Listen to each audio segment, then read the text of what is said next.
apa bedanya pungli dengan suap? Kalau pungli, ya rekan-rekan, misalnya petugas Polri ada kendaraan lewat, di stop, tanpa memeriksa, tanpa apa, diminta uang. Uangnya untuk apa? Nggak tahu. Tapi si pengemudi karena mungkin takut diperiksa, dikasih uang. Itu pungli, pungutan liar, pungutan nggak jelas. Atau misalnya di sub, ada truk lewat, muatan banyak, tanpa diperiksa, meminta uang. Uangnya untuk apa? Nggak tahu. Tapi si pengemudi karena takut diperiksa, akhirnya memberikan uang. Uangnya untuk apa? Dalam kepentingan apa? Tidak ada. Itulah dimaksud dengan pungli, pungutan liar. Dipungut dia, tapi untuk apa nggak jelas. Orang memberikannya karena ketakutan dalam hal apapun nggak jelas juga. Jadi tapi diberikan. Jadi pungutan liar ini bisa dilakukan oleh pegawai negeri, bisa juga dilakukan oleh orang biasa, preman misalnya. Ada kendaraan lewat, dimintain uang. Tapi karena takut aja, dikasihlah uang. Pungutan liar namanya. Nah kalau ada pegawai negeri yang melakukan pungli, misalnya anggota polisi di jalan melakukan pungli, atau Dishub melakukan pungli, atau Pol PP melakukan pungli kepada pedagang, ya rekan-rekannya, apa ancaman hukumannya? Nah, kita baca rekan-rekan di pasal 423 KUHP, ya, pasal 423 Kitab Undang-Undang Hukum Pidana. Pegawai negeri yang dengan maksud menguntungkan dirinya sendiri dan atau orang lain dengan melawan hak, ya kan, memaksa seseorang dengan sewenang-wenang, memakai kekuasaannya supaya memberikan sesuatu, atau melakukan sesuatu pembayaran, atau memotong sebagian dalam melakukan pembayaran, atau mengerjakan sesuatu apa, ini dihukum penjara selama-lamanya 6 tahun. Ancamannya 6 tahun rekan-rekan bagi pegawai negeri yang melakukan pungli. Sekarang kita bahas tentang suap. Nah, itu beda.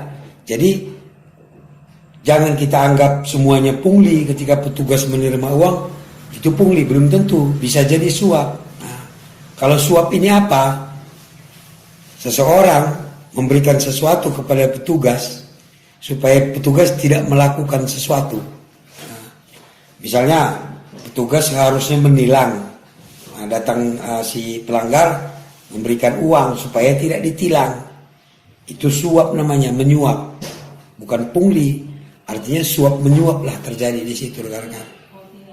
Nah, bisa kita bedakan ya, pungli dengan suap. Nah, ini bisa, penyuap ini bisa dimulai dari petugas, bisa juga dimulai dari si masyarakat. Misalnya masyarakat menawarkan uang, si petugas menerima, terjadilah suap menyuap.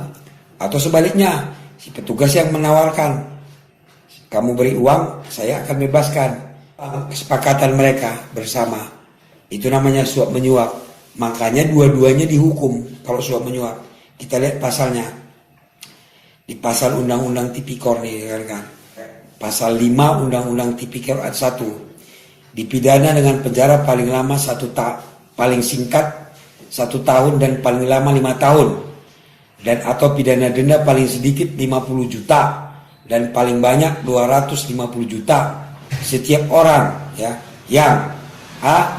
memberi atau menjanjikan sesuatu kepada pegawai negeri atau penyelenggara negara dengan maksud supaya pegawai negeri atau penyelenggara tersebut berbuat atau tidak berbuat sesuatu dalam jabatannya yang bertentangan dengan kewajibannya. Yang B, memberi sesuatu kepada pegawai negeri atau penyelenggara negara karena atau berhubungan dengan sesuatu yang bertentangan dengan kewajiban dilakukan atau tidak dilakukan dalam jabatannya. Jadi pemberi suap di ini ya, kalau pemberi suap ini diancam pidananya itu maksimal 5 tahun, ya kan, paling sedikit 1 tahun. dan atau denda paling sedikit 50 juta, paling banyak 250 juta, rekan-rekan.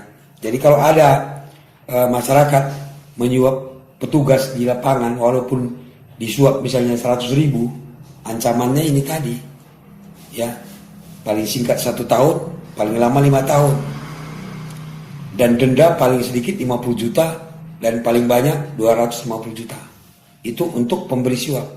Nah, yang ayat 2-nya, bagi pegawai negeri atau penyelenggara negara yang menerima pemberian atau janji sebagaimana dimaksud dalam ayat 1 tadi, dipidana dengan pidana yang sama. Jadi sama, hukumannya sama.